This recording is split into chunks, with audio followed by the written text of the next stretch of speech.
कैसे हैं आप लोग।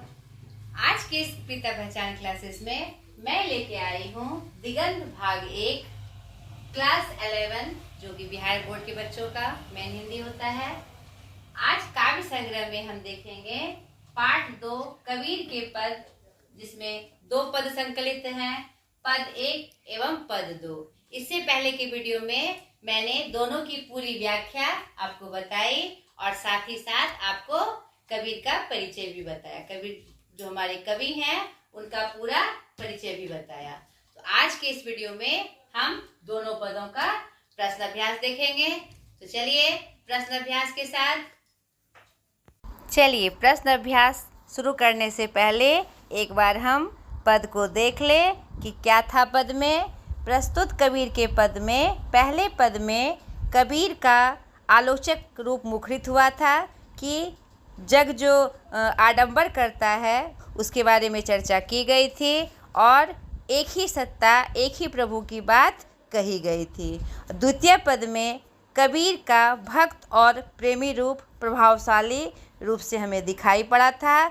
ईश्वर जो प्रियतम है उससे मिलने और एकाकार होने की जो उनकी लालसा है वह अत्यंत वेदनामय रूपों में यहाँ पर प्रस्तुत हुई थी।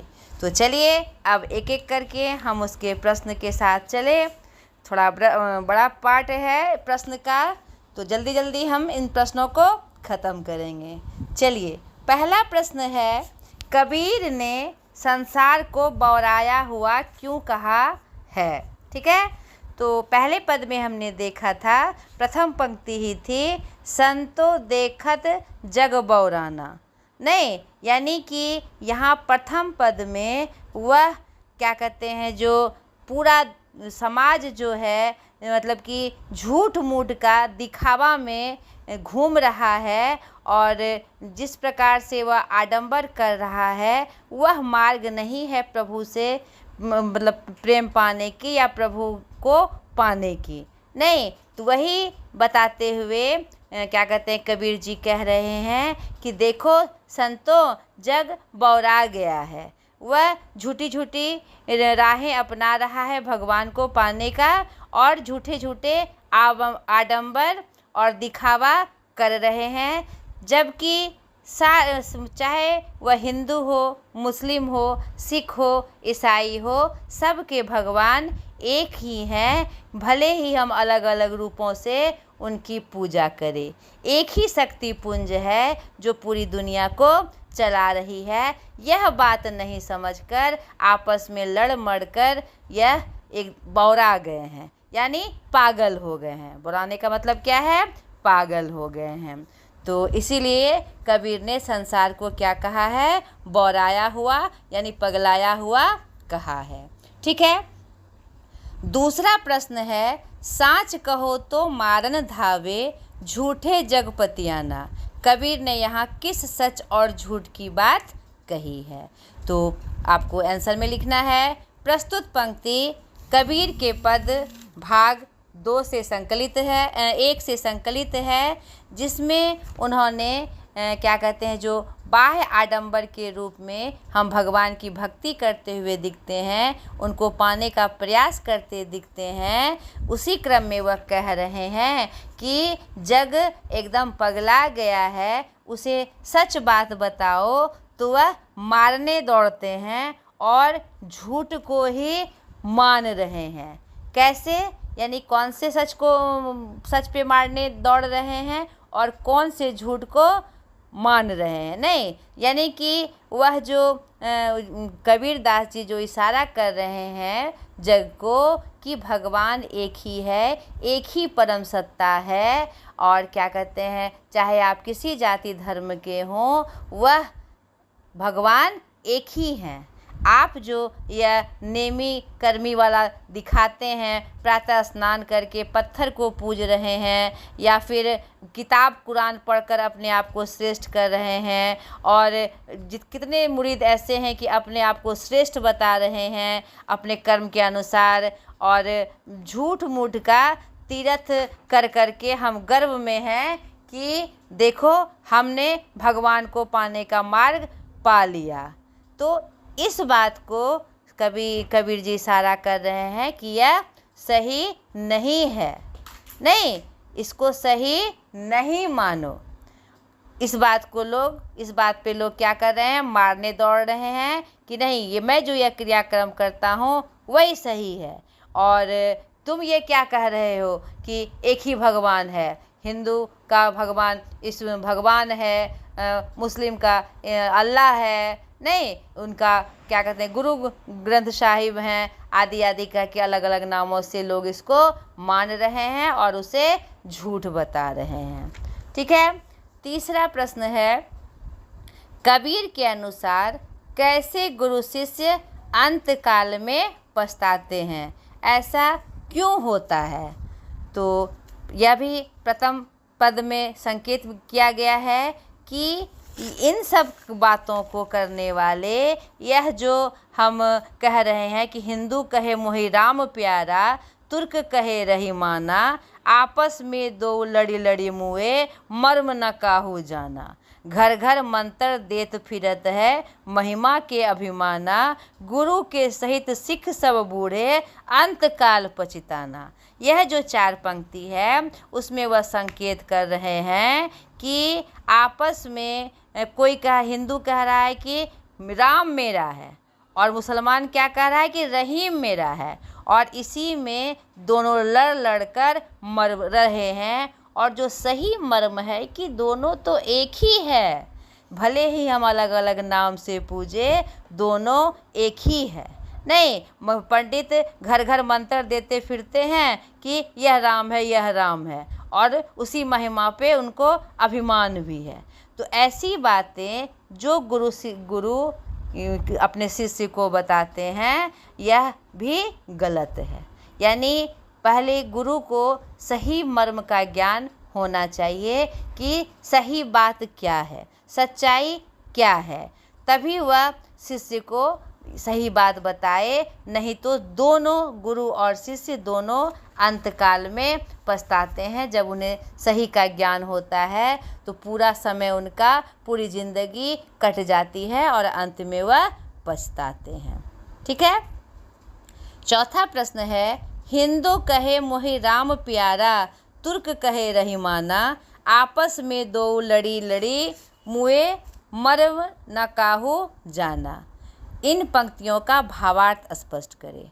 तो मैंने आपको बताया है बेटा, इस तरह की कोई पंक्तियाँ 2 लाइन की, 4 लाइन की, चाहे वह कविता की हो, चाहे वह गद्य भाग की हो, तो पहले आपको उसका परिचय देना है, पाठ परिचय देना है, फिर आपको उसका कवि परिचय देना है, फिर उस पद का मुख्य भाव बताते हुए पंक्ति का भाव स्पष्ट करना है। तो कैसे लिखेंगे हम इसको? प्रस्तुत पंक्ति हमारे पाठ्य पुस्तक दिगंत भाग 1 कबीर के पहले पद से ली गई है, जिसके कवि हमारे कबीरदास जी हैं। वह इस पद में यह बताने की कोशिश कर रहे हैं कि चाहे वह अलग अलग रूपों में भगवान की पूजा की जा रही हो, लेकिन भगवान एक ही है। नहीं, हिंदू हो, मुस्लिम हो, सिख हो, ईसाई हो, चाहे वह राम के नाम से पूजा करे, चाहे वह रहीम के नाम से पूजा करे, चाहे गुरु के रूप से पूजा करे, या ये क्या कहते हैं ईसा मसीह के नाम से पूजा करे, सब एक ही भगवान है। तो इस मर्म को पहचानना बहुत ज़रूरी है। नहीं, उसी संदर्भ में यह पंक्ति वह कह रहे हैं कि हिंदू कहता है कि मुझे राम प्यारा है, राम मेरा है, और मुसलमान क्या कह रहे हैं, नहीं, रहीम मेरा है। और आपस में इसी बात पे दोनों लड़ रहे हैं और लड़कर अपने मार्ग से क्या हो रहे हैं, भटक रहे हैं। जो सही मर्म है कि नहीं, सब तो एक ही है, चाहे राम के नाम से तुम कहो, चाहे रहीम के नाम से तुम पुकारो, दोनों तो एक ही है, इस मर्म को वे नहीं जान रहे हैं। ठीक है।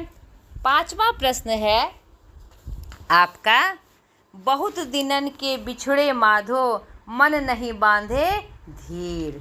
तो ये बहुत अच्छी पंक्ति, यह इनके द्वितीय पंक्ति से आई है, द्वितीय पद से आई है, कि जिसमें द्वितीय पद में, कबीर के द्वितीय पद में भक्त और प्रेमी का रूप यहाँ प्रस्तुत हुआ है, और भगवान से मिलने की कबीर की जो तड़प है वह इसमें दिखाई पड़ रही है। उसी क्रम में अंतिम की 2 पंक्तियाँ आई है, बहुत दिनन के बिछुड़े माधो मन नहीं बांधे धीर। यानी कि एकदम व्याकुल होकर प्रस्तुत पंक्ति हम कैसे लिखेंगे, द्वितीय पद से ली गई है। इस पंक्ति के माध्यम से यहाँ साधो किसके लिए प्रयुक्त हुआ है, पहले ये हम जान लें। यहाँ माधो किसके लिए प्रयुक्त हुआ है, यहाँ उनके आराध्य के लिए हुआ है। यानी कबीर के जो आराध्य हैं, जिस शक्ति पुंज के रूप में वह जिसकी आराधना करते हैं, उन्हीं के लिए उन्होंने माधो शब्द का प्रयोग किया है। और इस पंक्ति में वह व्याकुल होते हुए क्या कहते हैं, अपने आराध्य से कह रहे हैं कि बहुत दिन हो गए हे माधव, हे प्रभु, हे मेरे ईश्वर, हे मेरे दाता, अब मेरा मन धीर नहीं बांध पा रहा है, अब जल्दी आप मुझसे मिल जाएं। ठीक है। छठा प्रश्न है, कबीर ने शरीर में प्राण रहते ही मिलने की बात क्यों कही है। तो यहाँ पर आपने, जब मैं द्वितीय पद की व्याख्या कर रही थी तो मैंने आपको बताया था कि क्या ये जो द्वितीय पद है उनकी तड़प, भगवान से मिलने की तड़प को दर्शाया गया है। और वह इसी क्रम में वह कह रहे हैं कि हे स्वामी, आप धीरज हो, आप में बहुत धीरता है, मगर मैं क्या हूँ, आतुर हूँ। और अब मेरा मन और शरीर धीरे धीरे दोनों क्या है, छीन होता जा रहा है।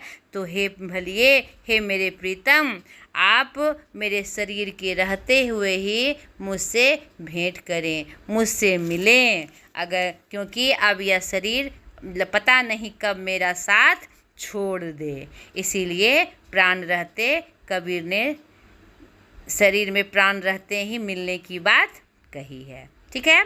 7वां प्रश्न है, कबीर ईश्वर से मिलने के लिए बहुत आतुर है, क्यों।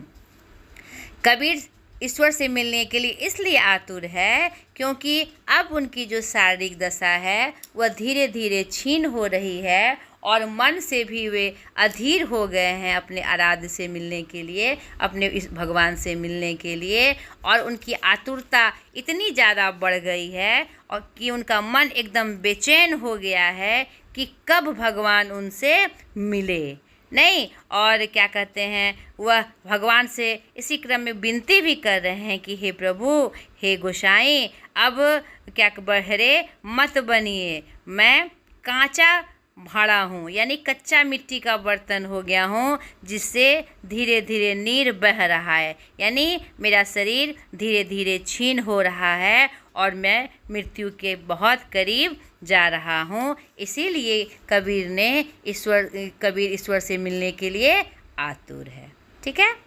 8वां प्रश्न है, दूसरे पद के आधार पर कबीर की भक्ति भावना का वर्णन अपने शब्दों में करें।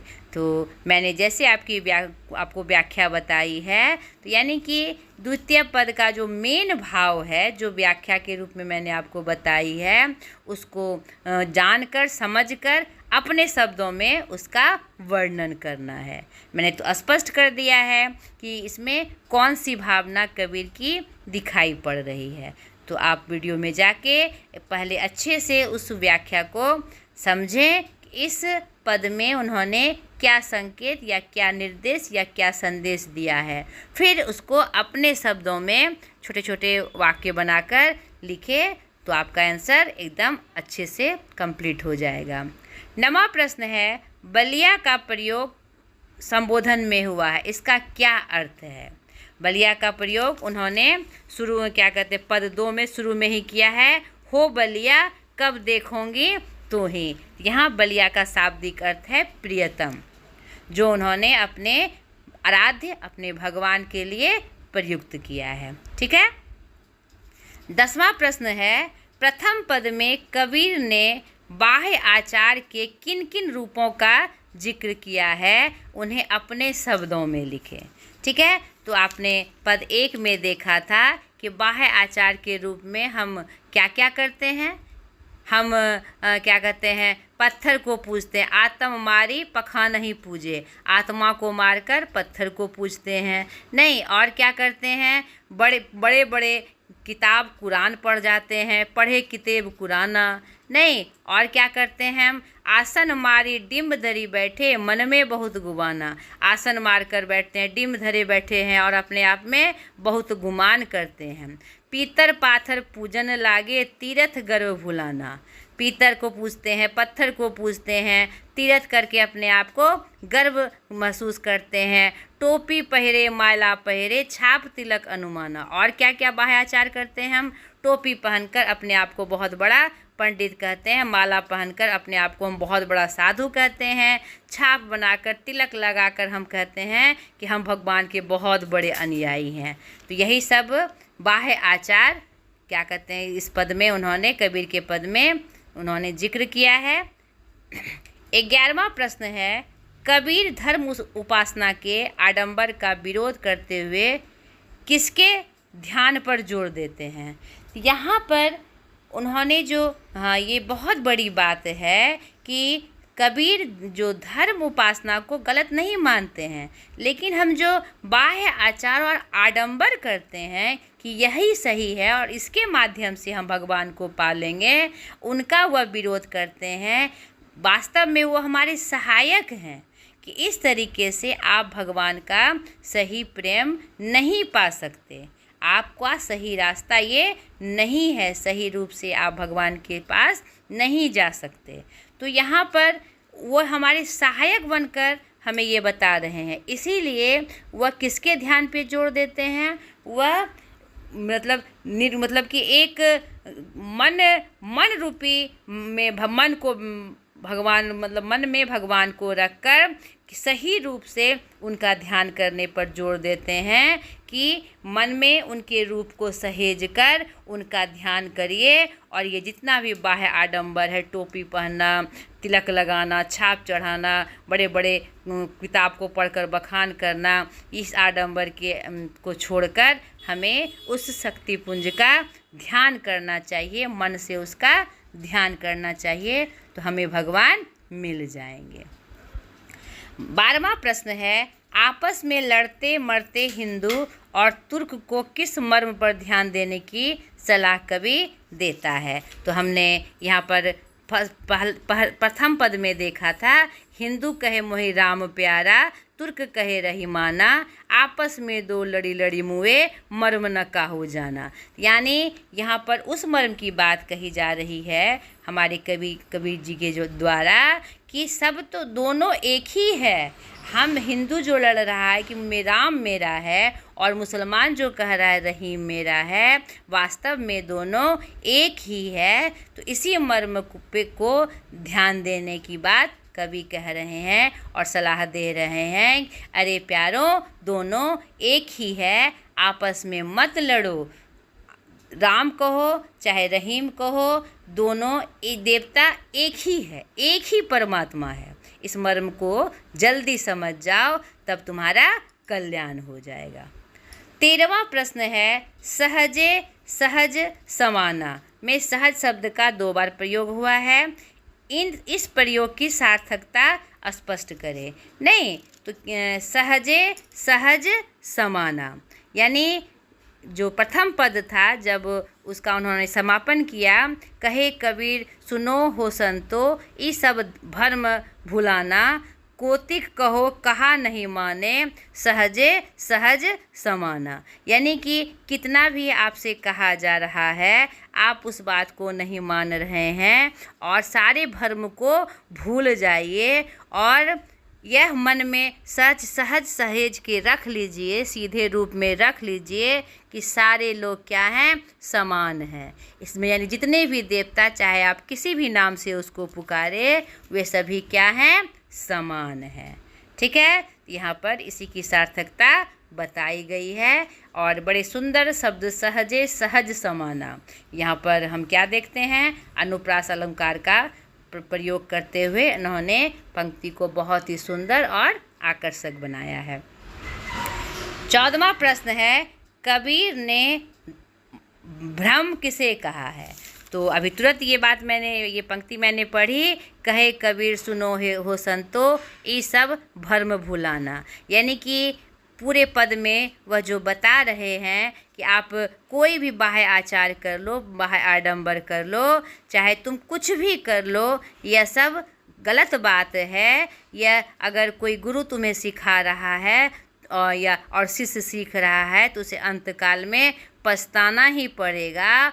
और ये सब बात तुम छोड़ दो, आपस में लड़ना छोड़ दो कि यह राम मेरा, यह रहीम मेरा, यह कृष्ण मेरा। नहीं, ये सब बातें छोड़ दो। यह तुम लोग भ्रम में हो कि ये दो हैं। वास्तविकता यह है कि दोनों एक ही है। इसी भ्रम को भुलाने की बात कवि कह रहे हैं। ठीक है, तो ये प्रश्न अभ्यास था आपका, जो मेन प्रश्न होता है। अब आगे है पद के आसपास जो एक्टिविटीज़ है, जिसका आप करने का कोशिश करिएगा। हर बार मैं प्रश्न अभ्यास के सत्र में आपको ये बताती हूँ, इस एक्टिविटीज़ को करने से आपको उस पाठ के विषय वस्तु का विशेष ज्ञान प्राप्त होगा और जो आपका IQ है वह बढ़ेगा। ये ज़रूर करना चाहिए।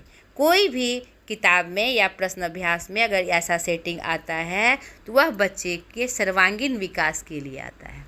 तो खुद से करने की कोशिश करिए। आजकल तो मोबाइल का युग है, गूगल का युग है, आपको सारे कलेक्शन आराम से प्राप्त हो जाएंगे और ये सब एक्टिविटीज़ आप करते हैं तो आपको उसकी गहरी जानकारी हो जाएगी। इस संदर्भित विषय वस्तु की गहरी जानकारी आपको हो जाएगी। तो चलिए अब हम व्याकरण पोर्शन में चले। भाषा की बात, निम्नलिखित शब्दों के शुद्ध रूप लिखे। यानी कि यह तो आपका साधुकड़ी भाषा में है, आम लोकचार की भाषा में है, इसका शुद्ध रूप लिखना है। आप देखिए यहाँ पर शब्द निधि में सारा यह दिया हुआ है। आत्म मतलब आत्मा नहीं, और यहाँ सारा दिया हुआ है। पखान मतलब पत्थर, तीर्थ मतलब तीर्थ, प्यारा मतलब प्यारा। ठीक है, सिख मतलब सिख, स्नान मतलब स्नान करना नहीं। और क्या कहते हैं, डिम्ब मतलब क्या होता है, दंभ, जो हम अहंकार करते हैं। पाथर वही पत्थर, मंत्र मतलब मंत्र, भ्रम मतलब भ्रम, जो हमारे अंदर भ्रम हो जाता है, यह कौन क्या सही क्या गलत। अहिंस मतलब अहिंसा नहीं, तुमको मतलब तुमको। तो ये शुद्ध रूप था हिंदी का। दूसरा प्रश्न है, दोनों पदों में जो विदेशज शब्द आए हैं उनकी सूची बनाएं एवं उनका अर्थ लिखें। तो बनावट की दृष्टि से क्या कहते हैं, कितने भेद होते हैं शब्द के, 5 भेद होते हैं नहीं। तो उसमें विदेशज शब्द भी आता है। विदेशज शब्द किसे कहा जाता है, जो विदेशी शब्द हो, यानी विदेशी मतलब अंग्रेजी नहीं, जितने भी हिंदी के अलावा दूसरी भाषा से शब्द आते हैं उसे हम क्या कहते हैं, विदेशज शब्द। उर्दू, फारसी, अरबी, जापानी, रूसी अलग शब्द जो आते हैं उसे हम क्या कहते हैं, विदेशी शब्द। तो आपको इस छांटकर इससे चुनकर आपको शब्द लिखना है। ये कोई बहुत भारी बात नहीं है, कर लीजिएगा। तीसरा है, पठित पदों से उन शब्दों को चुने जो निम्नलिखित शब्दों के लिए आए हैं। तो ये भी आसान है। आँख के लिए यहाँ नैन आया है, पागल के लिए यहाँ बौराया आया है, धार्मिक के लिए धर्मी आया है, बर्तन के लिए भाड़ आया है, वियोग के लिए विरही आया है, आग के लिए अग्नि आया है और रात के लिए निश, अहनिश आतुर दर्शन कारिणी, निश आया है। तो यह भी आपका हो गया। चौथा प्रश्न है, नीचे प्रथम पद से एक पंक्ति दी जा रही है जो आप अपनी कल्पना से तुक मिलाते हुए कुछ अन्य पंक्तियों को जोड़े। तुक क्या होता है, यानी जो पंक्तियाँ यहाँ दी गई है उससे मिलता जुलता पंक्ति लिखना नहीं। सांच कहो तो मारन धावे, झूठे जगपतिया ना, ये कुछ भी कर लो हे लोगों, कितनों करो अभिमाना। एक पंक्ति मैंने जोड़ दी, इसी तरह से आपको 2-4 पंक्तियाँ जोड़नी है। ठीक है। 5वां प्रश्न है, कबीर की भाषा को पंचमेल भाषा भी कहा गया है। पंचमेल मतलब एकदम 5 रूप में मिली जुली, मतलब कि भाषा उनकी अलग अलग, साधुकड़ी, लौकिक, अलग अलग तरह की भाषा थी। तो पंचमेल भाषा किसने कहा है कबीर की भाषा को? बाबू श्याम सुंदर दास जी ने। यह भी आप याद रखिएगा। और आचार्य हजारी प्रसाद द्विवेदी ने उन्हें क्या कहा है? वाणी का डिक्टेटर। ठीक है, तो कबीर की भाषा पर अपने शिक्षक से चर्चा करें। तो कबीर के बारे में मैंने बहुत सारी बातें आपको बता दी, आप उतना ध्यान में रखिएगा तो आपको नॉलेज इनके लिए हो जाएगा। छठा है, प्रथम पद से अनुप्रास अलंकार के 5 उदाहरण चुनें। अनुप्रास अलंकार क्या है? जिसमें वर्णों की आवृत्ति हो। यह मुख्यतः 5 होते हैं। मैंने पूरा अलंकार का विशेष वीडियो डाला हुआ है। आप जाकर पहले अनुप्रास अलंकार क्या होता है इसको देखें और डिटेल से जानें। तो मैं खाली प्रश्न के क्रम में मैंने आपको बता दिया जिसमें वर्णों की आवृत्ति हो। तो देखिए यहाँ पर कौन सी पंक्ति में वर्णों की आवृत्ति हुई है, उसको चुनकर आपको 5 उदाहरण लिख लेना है। 7वां है, दूसरे पद में विरह अग्नि में रूपक अलंकार है। रूपक अलंकार के 4 अन्य उदाहरण दें। तो रूपक अलंकार किसे कहते हैं? रूपक अलंकार में यानी कि यह हमारा अर्थ अलंकार है। अलंकार के 2 भेद अभी फिर मैंने चर्चा की कि आप जाके अलंकार के वीडियो में पूरा अलंकार देखें। अलंकार मुख्यतः 2 प्रकार के होते हैं, शब्दालंकार और अर्थालंकार। तो रूपक अलंकार अर्थालंकार है। रूपक अलंकार वह होता है जिसमें किसी की तुलना ना हो, उसी को रूपक बना दिया जाए। जैसे विरह अग्नि, यानी अग्नि के जैसी नहीं, अग्नि ही विरह अग्नि बन गई है। उसका 4 उदाहरण बताने के लिए कहा गया है। तो रूपक अलंकार के 4 उदाहरण जैसे हुए आपका चंद्र खिलौना, चांद के जैसा नहीं, चांद ही खिलौना के रूप में नहीं। और जैसे राम रतन धन पायो, मतलब राम जैसा नहीं, राम को ही धन के रूप में पा लेना। और भी है अपलक नभ, नहीं यानी नभ जैसा नहीं, नभ ही चाहिए। नीला नयन विशाल, यानी कि नयन जैसा नहीं, नीला नयन विशाल, नयन ही। ठीक है। रघुबर बाल पतंग, यानी के जैसा नहीं, रघुवर बाल पतंग ही। ठीक है, तो ये सब रूपक अलंकार के उदाहरण थे। 8वां अंतिम हमारे व्याकरण पोर्शन का प्रश्न, कारक रूप स्पष्ट कीजिए। तो कारक का भी पूरा वीडियो मैंने व्याकरण सत्र में डाला हुआ है। कारक क्या होता है? जो वाक्य में अन्य शब्दों के साथ संज्ञा का और सर्वनाम का संबंध बताए। 8 प्रकार के होते हैं, तो आप जाके वीडियो में उसे ज़रूर देख लीजिए। ऐसे प्रश्न के क्रम में मैं आपको बता दूं, झूठे ये क्या है? कर्ता कारक। पखानही, पखानही मतलब क्या होता है? पत्थर, पत्थर को नहीं, तो को यानी संबंध कारक। शब्द ही, शब्द को क्या हुआ? यह भी हमारा संबंध कारक। खबरी, खबर होना नहीं, खबर, तो यानी यह भी क्या है? हमारा संबंध कारक है। कारणी, कारण, किसी का कारण होना, तो कारण भी हमारा क्या है? संबंध है। भाड़े यानी बर्तन, तो बर्तन भी हमारा क्या है? कर्ता कारक है। तो ये सब पूरा प्रश्न आपका व्याकरण पोर्शन भी मैंने आपको बता दिया। तो पूरे ध्यान से आपको प्रश्न उत्तर बनाना है और तैयार करना है। आज तक के लिए इतना ही, बाय।